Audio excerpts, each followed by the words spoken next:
Good morning. Hey there, Instagram. Back on the live with this series that I'm bringing through for you from my yoga therapy interest, studies, and expertise on how we can handle mood, mind, and mental health with things like yoga and meditation. So welcome back. This is day 4.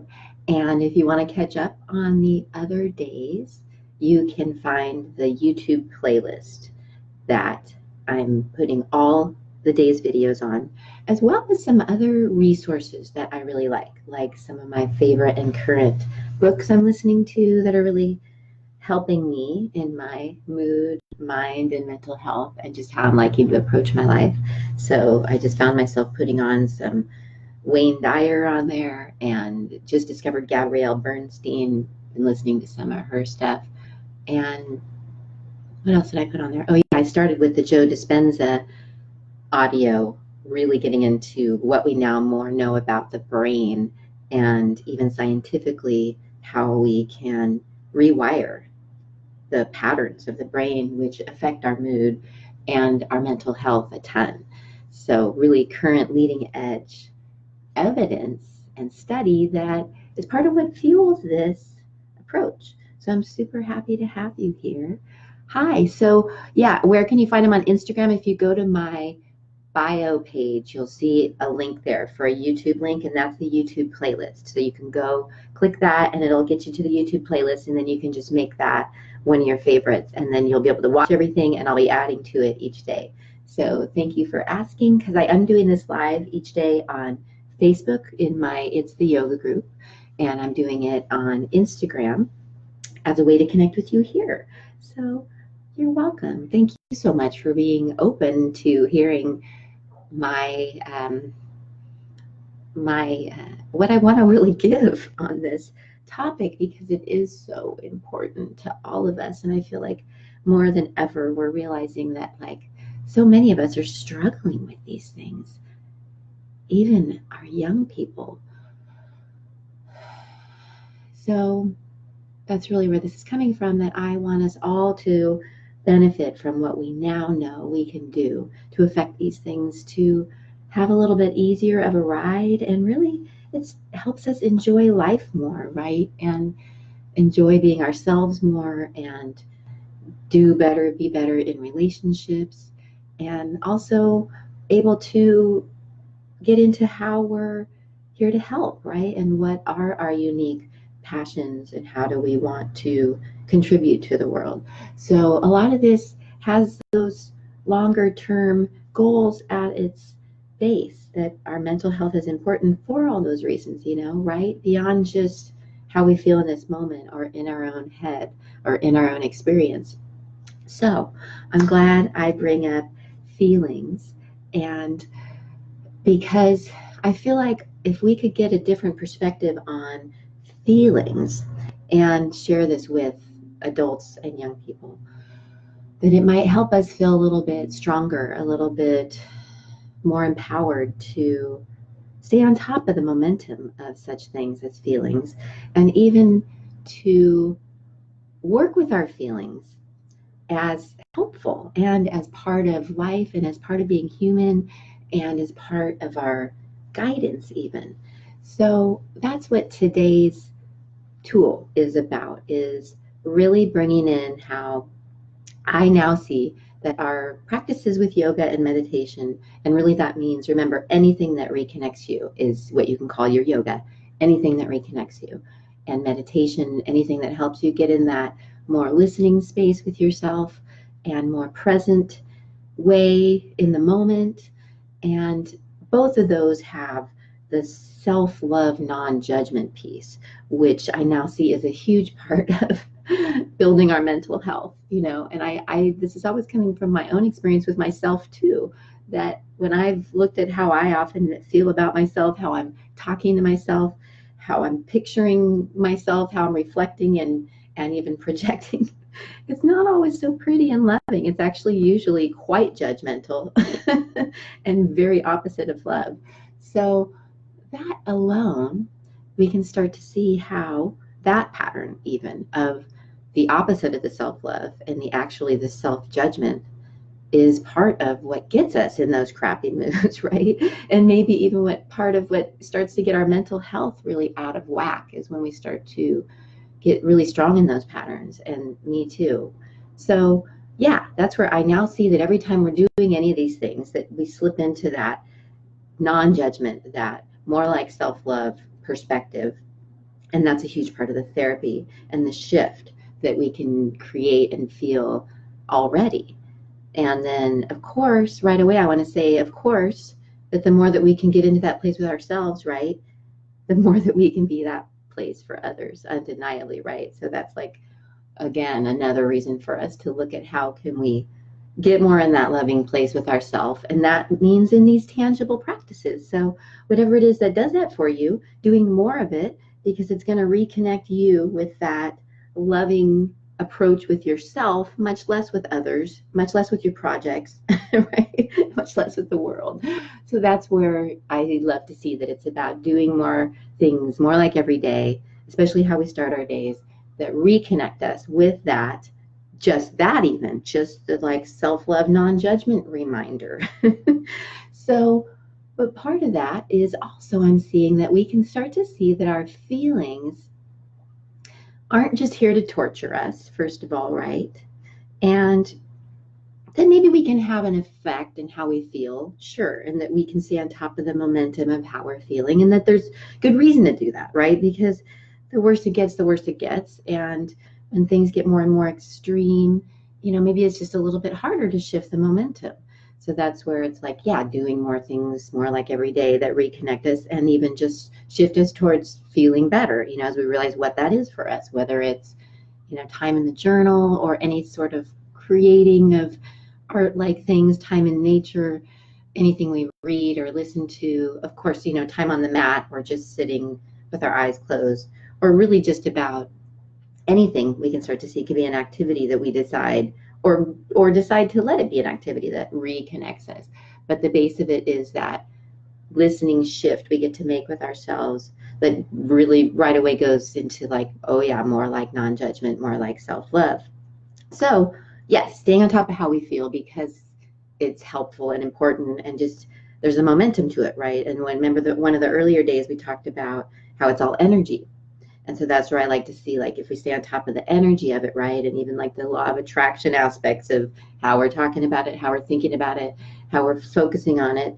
And all that is part of what we get to look at with things like yoga and meditation, right? How are we thinking about things? How are we focusing? How are we talking about it? And is it toward what we want? And so that's where, though, this other piece of feelings, I start to see the importance of, yes, staying on top of how we feel, aiming towards feeling better, always a great idea, just makes life easier, right? We function more smoothly, but also those feelings are there as guidance is one of the huge things that I've learned through a lot of even my spiritual studies with different current teachers, that if we remember that maybe with our yoga meditation practices, we're reconnecting with this idea that we have maybe this like this true self, this part of us, maybe like our soul, this God within, the namaste approach, that we've all got that within us. And even to remember to like look at each other, remembering that. But that to know that our practices can be about reconnecting us with that, right? That like remembering of who we are and how we're connected to it all, and living more from that. And even starting to look at ourselves more from that perspective. And that's where I love this. I hope I can express this clearly. I've loved hearing that perhaps our feelings are often telling us lots of things. Well, first of all, I've learned it's important to feel our feelings. That's been a really new revelation for me. So not just to skip towards feeling better, but if we can actually find ways to like feel our feelings and breathe into our feelings. And I'd like to lead us through a little meditation to do that today. So I'm going to aim to remember to do that after I express this next piece, though. And that, yeah, that the feeling of the feelings can help us free the feelings, right? Versus like push them down, repress them, and thus they probably get stronger. So the feeling of the feelings and the freeing up of the feelings is part of also what we get to do with the yoga and meditation. Every day when we drop in, we get to see how we are feeling and then deal with those feelings in our various ways as kind of like an alchemy too, right? To feel it and free it. Yes, so that's a huge thing we get to do with the feelings again, and not be afraid of them, even help it be a way for us to see some of our triggers and some of our wounds and some things that gives us a chance to like heal, which this is like, I'm so glad to find seeing this. But then here's the cool spiritual perspective that you may or may not resonate with, that, well, it could be spiritual if you think that you have this like higher self or this God self or this true self or your heart or your soul or God within. Or even if you also like to think of that around you, right? If you like to feel like you have that non-physical support, like the universe or God or Jesus or a whole team of people, whatever you see it as.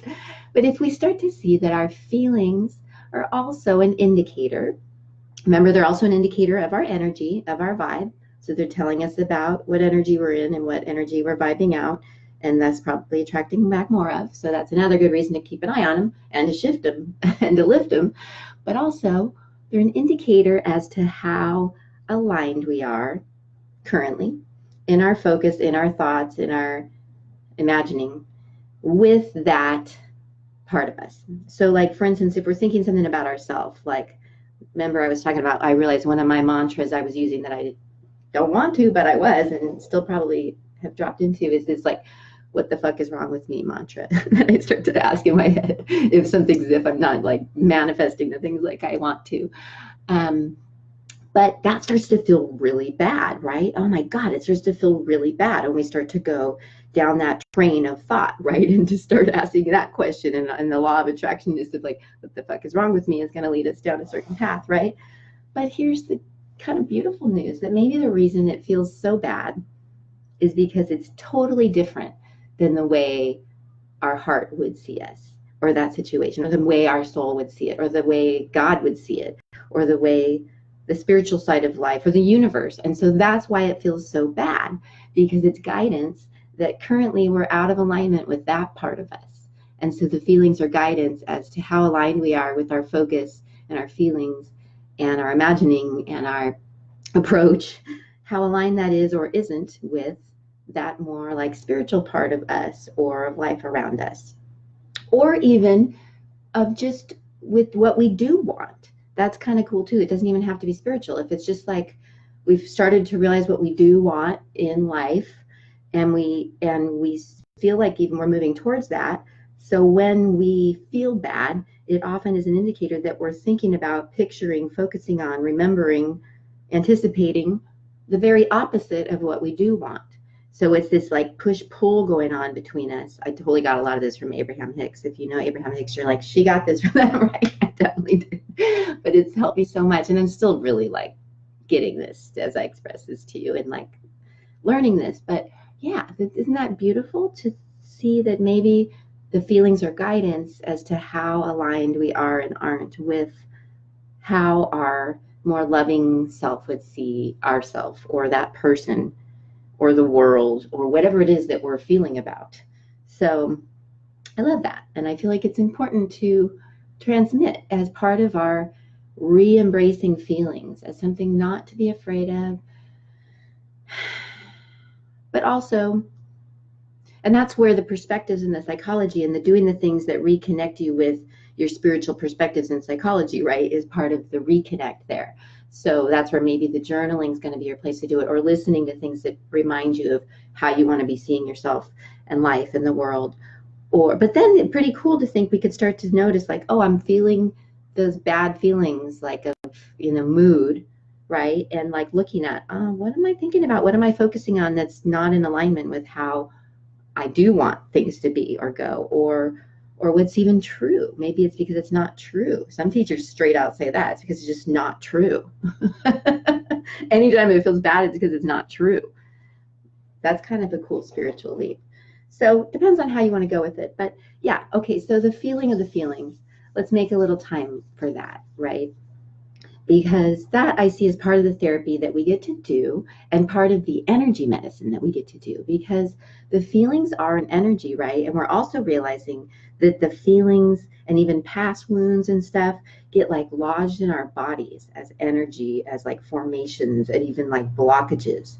And that may even be the root of like most of our physical ailments, right? And even our mood stuff is kind of this like blocked energy, repressed stuff, all these, and it's like just through going through life, even if you haven't had a terrible time in life, but some people really have had terrible things happen to them, and for good reason, have even not been ready to face the trauma that they're not currently holding in their bodies, right? But this is kind of nice, and I'm all for like letting other people do their energy work on you and heal that and shift that and free that up, and that we're always picking up other people's energy, right? We talked about that in the energy stuff. So to know that we can be continually like keeping an eye on that and freeing that up with our practices, and that's where the daily mat practice really, really, really does help with daily going in gently more and more, freeing up some of that stuff that's stored in there that we've picked up from others, and it's just really helpful part of the process. So even if you just get on your mat and do some cats and dogs, it's like freaking huge energy medicine. It doesn't have to be a whole, a lot of us just wait until we can go do the whole hour and a half class, and if we can't, we're like, I can't do yoga today. And you mean the poses, but first of all, you can do yoga, you can do union in this moment, right? In that it's more about your awareness and your attention and the dropping in that you're doing. And yes, into your body, and yes, into this moment. And that, it always seems to include this more relaxed approach. So let's do a little dropping in, because I do want to keep these nice and timely for you. So we'll just go a few more minutes, maybe 5 more minutes. But as a little meditation, and just showing how just the simplest moments of meditation, which really can start to be anywhere, even if you're in the car, even if you're on the toilet, even if you can start to do this kind of thing anytime, anywhere, as we start to just realize it's about the awareness, attention shifts, and the dropping in. And though realizing it's all energy, and there's an energy to those feelings, and we want to feel them and even allow them, and then we can play with how we can breathe into them and free them up, and even use imagery to like bring in some fresh energy, some light, some whatever you like to call it, to fill that up. There's all sorts of ways you can play in the whole. We're going to do a whole day about imagination as one of the tools that we're using, like it or not. It's not like, start using your imagination. So, but that's where right now we'll talk about, just a reminder, often when we're not feeling it, it's because we're imagining terrible things. Right? And it's like, no wonder I feel terrible. And it's often very opposite of what we do want, right? And unfortunately, if we're imagining it, we're creating it. So yikes, that's where we do want to shift it, not just for the feeling of it, but for the creating of it. But that's probably a whole nother day. So let's do a little dropping in like meditation, and just get comfortable in your seat. And some of the most basic elements that seem to go with every type of meditation is to get comfortable, to start to add a more relaxed approach. Remember, the energy of that helps us also start to become more present. Remember, presence was day one. But just the more that we just do this, just become more present wherever we're at, wherever we are, so that we can check out how we are feeling. A lot of us, we're like keeping ourselves so busy so we don't notice how we're feeling. So this does involve building in the windows to start to check that out, much less shift it and lift it. And let's add the more relaxed approach. Remember, face and jaw softening is huge for relaxing your nervous system. So do that, as weird as it sounds. And then just experiment with how much you can soften and relax the rest of your body. And if you feel like you kind of need to move a little bit, to just in the simplest intuitive ways, kind of free anything up, shake anything out, let a little bit go to get more comfortable, right? And then stillness is kind of cool too. So maybe allow that. And becoming more present, remember, can include, and the meditative mode includes getting into more of a listening mode. So starting to take in sounds more as a tool to bring us into the moment and into ourselves. and even sights, shapes, lights around you, just getting into the moment, the actual moment around you. It's part of this yoga meditation shift, right? Using senses more, getting into more of a feeling mode too, right? And if you want to close your eyes at any point, that's awesome as well, to be willing to close your eyes more often to check out how you are doing and feeling. And oh yeah, what's that huge foundational tool we want to bring in? That non-judgment right away. As you start to notice more, right? The noticing, the observing, the hugest parts of these practices. That's why that was part of day one. So just start to become more of that noticer, that observer with how you are actually doing and feeling in this moment. And just start to check that out. It's just like where you're starting from with your non-judgment. How's the body doing? What's happening with it? Getting aware of how energy feels in the body at this moment.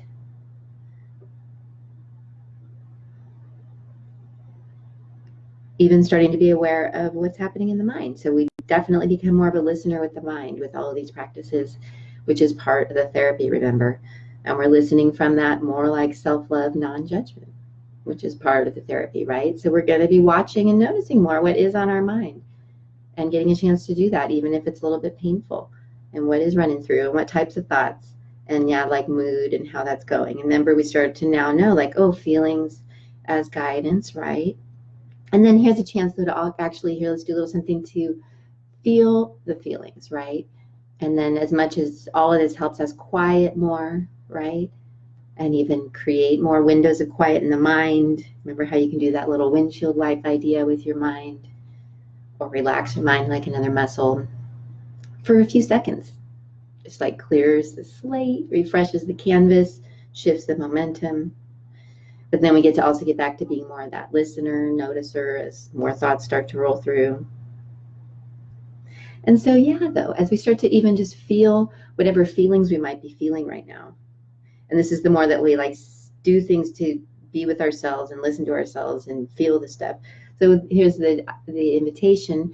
Now we can also bring in the huge tool of breath. So let's just, before we even feel those feelings, get into a little bit more of a belly-shaped breath, because that's so awesome and therapeutic. Brings in fresh energy, fresh oxygen. So slower, longer into your belly, and even seeing and feeling how that breath's bringing that fresh energy, that fresh oxygen in is awesome. And then a long exhale, maybe out of your mouth. And it's the exhale that relaxes us, helps us let stuff go. Great. And then, yeah, as we start to just feel how we actually are feeling, even in emotions, mood, that we can start to play with this idea that we could even like put our hands on that area if it's a part of the body we feel it in, just starting to even notice that. And then it's starting to just even play with breathing right into those places. It's like it's all energy, right? And maybe it's like even like old stuff, even like related to old trauma, old wounds, and we get to just like gently, lovingly, softly, easily breathe into that and just play with how much we might be able to just start to gently breathe into it, breathe through it, start to gently, even as we let ourselves feel it, start to free it up and let it go and shift it and transmute it and yeah, right? So you can start to see the therapy of this, and it's all getting you in that deep place of like more like love, more like being with yourself in that loving, gentle way, and actually just being present with it, what actually is true, and then working with that, right? And then playing with what you can shift and free up and let go of. And then there's even the idea that if you have your hands on a spot, that you could imagine, some cool energy coming in there, breathe right into that, even like if you like gold and light, white light, or any imagery to help you play with how you can kind of replenish and fill in those spaces with that fresh energy, that fresh oxygen, that life force, that God force, however your belief systems work, add that in. And then feel how you can just like integrate that all into how you're feeling at this moment and give yourself another integrating breath. And now you're reconnected with that breath, right? That's a tool that we'll do a whole day about soon. And exhale out even more stuff. And so you can just start to see how just some of the tools we dropped in there with the simplest of making this meditation can start to be part of that mood myth lift and shift, right? So a lot of it is the philosophy and the psychology, right? And the understanding. And that's why a lot of these days are mainly that, right? But then you start to see how when you bring that into the practices, and then that anything can be practiced, like washing your dishes can be the best form of meditation, right? You can do all of what we just did while you're washing dishes or while you're doing anything. And yeah, so I hope that that gave you some support in this whole idea of feelings as being obviously part of mood, mind, and mental health, right? But this different approach that we don't need to be afraid of feelings, but yet we do want to listen to them, right? We want to honor them. We want to see them as guidance, and then even guidance as to how we are focusing, how we are thinking, especially about ourselves, probably, but about whatever the situation. And as a chance, and then if we decide we want to shift that, and instead that would be a yogi thing to do, to literally flip the mind. If you're like, I'm focusing on the very worst thing happening in this situation, the yogi flip would be to gently shift ourselves towards focusing on what we do want, and knowing, again, remember, it's all energy. And so what we do focus on grows. And as yogis, we really want to own that. Like, okay, it's energy. My attention's super powerful. So I'm going to like really aim to use that towards what I do want. And the good news is that's always going to go to feeling better. And that those feelings, you can start to even almost be stoked. Like, wow, when I feel bad, that's telling me about my focus, that I'm probably focusing, thinking, imagining, feeling about something very differently than the way my true self would, my heart, my soul, God, spirit, whoever you like to commune with, or just what I do want. So the feelings as guidance about what's happening with the focus and the attention, and a chance to re-choose perhaps. And then feelings as guidance, right, as even to how we're storing things in the body also, that we can start to play with. It's all energy, and how we can shift it and lift it, and more like daily stay on top of the momentum of the feelings too. And then that also, that we can just be open to the full scope of feelings, right? That maybe a full, rich human life can include a full range of emotions. And so that we all could have feelings of depression sometimes, right? We all could have feelings of anxiety sometimes. And that's just part of a rich, full life, right? But then the more that we bring in these elements, I feel it helps us use the feelings more, maybe as what they're there for, how they're there to help us, not be tortured by them, and not, have it be where it's just like taking over our life because we're feeling so bad and out of alignment. I really feel for that with all of us. I know, me too. I've struggled with my feelings over the years, and I'm still learning to embrace all of this, but I feel like it's exciting to consider what we can do, and especially with our young people, because I think that they're still kind of developing as much as we all, still any age, we're all young, right? Like deciding, what do we believe about mental health? What do we believe about our power in it? And how it's all, and if we are spiritual, that to start to bring that in more into that approach with ourselves. And that's part of the yoga. Remember yesterday, the therapy is the connecting. And so even that, the connecting of your spiritual beliefs with actually how you're being in this moment and with yourself and about the situations, right? Like, that's where, like, if you like to live in faith, then you'll probably often see when you're feeling bad, you're probably not in faith, or if you like to be in love in life, that like when you're feeling bad, you'll probably notice you're not in that love. So that's where, yeah, we can be like, thank you, feelings, for the guidance. And yes, and then yes, though, to stay on top of how we feel as important, and that it is all vibration, and there's a momentum to it, and it's worth it to build in the things that do lift us and shift us and make us feel good. Like, there's places we love to go, if there's things we love to do, like I love to look at, like, wow, how much even happier and better would I feel if I was doing more of that, and to see that that's yoga, that's your yoga, anything that's connecting you, and to be more like, okay, every day I'm doing things that reconnect me. It's just part of my lifestyle. And especially I start my days in ways that reconnect me. I'm paying attention to what I'm paying attention to and how it makes me feel and how it starts my day.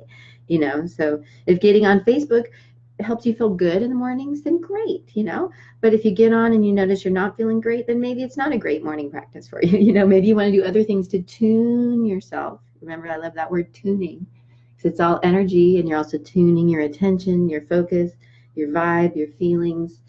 Yeah. And then certainly there's a body element, and it is nice that the yoga poses, that especially when we get personal with them, can be super efficient with daily doing that, to facilitate the whole thing and to give us that time with ourselves, but to also free up that stuff, especially the old trauma that we're storing, and then even the current stuff we're picking up, so that we can just be even clearer, even more aligned, and tune how we want to be. So, I'm here when you want that with the personal practice, because it's so effective, so awesome and efficient. But even if you just know there's a pose or two that you love that does that for you, even just shaking it out, or taking a walk, or dancing, or anything can really be a way for you to start to do that with your body, with yourself. So yes. Okay. Hope that was helpful. Loving you so much. Feelings as guidance. Let's embrace that and play with that, shall we? So thank you. I really appreciate you being here with me. See you tomorrow. Namaste.